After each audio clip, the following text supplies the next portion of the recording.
show you how to make up this beautiful Peter Rabbit advent panel. So there are 24 squares on the advent panel. You've got the main picture, the top part is going to be the actual advent calendar, and then the bottom part are all your pockets. So we're going to start by cutting out all of these pockets individually. So we've got 24 patches. You can use scissors or you can use a rotary cutter and a ruler. You are going to get more accuracy with a rotary cutter.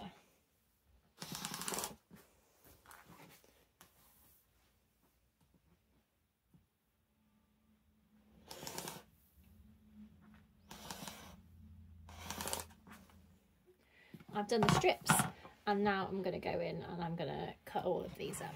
I'm going to use my ruler again.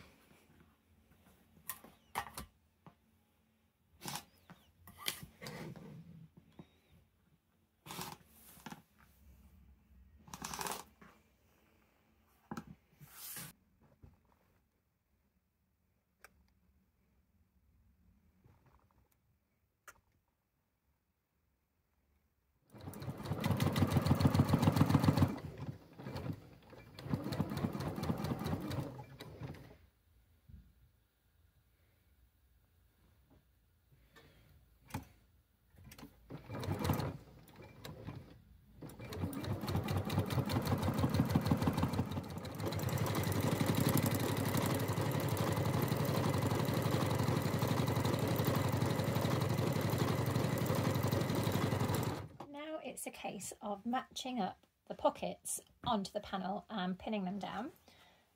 So let's start with this one here. I'm going to do all of the same colour first, so I'm going to do all the white and then I don't have to keep changing the threads in between. So I'll do all white first. Now, you do not want to see those guidelines underneath. So this is when you find out how accurate your ironing has been. Okay, so I have now sewn all of the pockets on to the main panel and it's already looking really lovely. You could at this point just back it, do a way of hanging it, which I will show you in the next few steps as well. And leave it at that, but I have decided to make it just a little bit more interesting and I'm going to put some bunting along the bottom. I think it just needs a little bit more height to it, so that is what I'm going to show you how to do next. This is my bunting triangle that I 3D print with my husband, and this has been a game changer when it comes to making bunting. So you can, if you're making bunting, just go all the way along like this and use your rotary cutter, but I designed it in a way where you can see through. So if you did want to fussy cut, which is what I'm going to do now, you can see where the image is. So I'm going to frame this bit here. I've already cut the fabric to around 17-18 centimetres.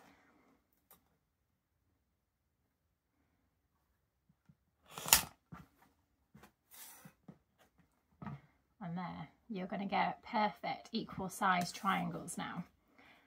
With this particular print, it is just one direction.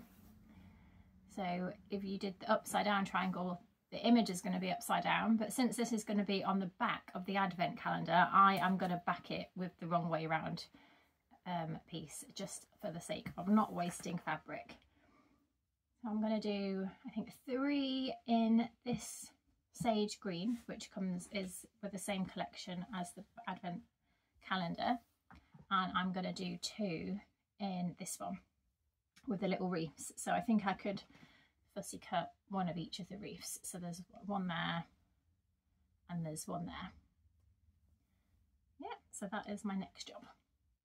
Now I'm going to arrange the bunting triangles on the bottom of here to how I want them to look.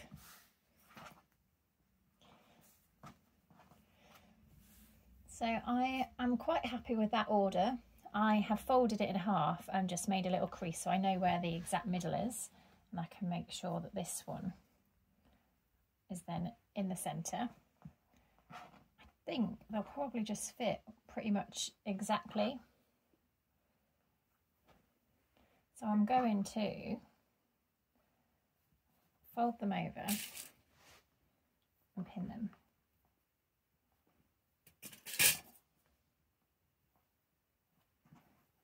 I'm going to do it so they overlap a tiny bit. I want the green to be on top.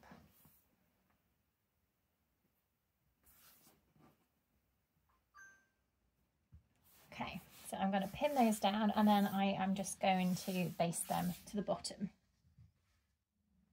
To back the advent calendar, I have decided to just use plain white because I had this white fabric, 2 pieces like this, in my stash, and it just happens to be almost perfectly the same width.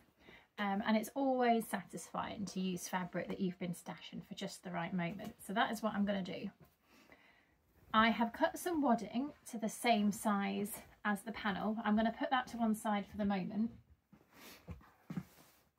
The first thing I'm going to do is with one of these pieces of white, I have cut this strip of fabric to 4 inches, and it was just the width, whatever width it was left over from the bunting, but that just happens to be about half a metre.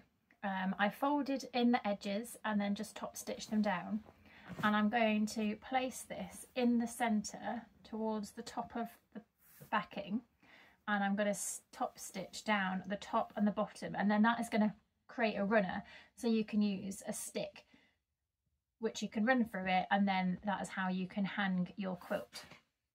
I think it's nice to have just a little hint of the Peter Rabbit on the back as well. So I'm going to do that first. Then I am going to sew this second piece of fabric. It is too big, but I figured I'll just trim it down once it's sewn together. I'm going to sew those together, but I'm going to leave a gap because that is going to be where I'm going to turn the advent calendar out, so that I don't have any of the turn out around the edges, and it will look nice and neat on the front.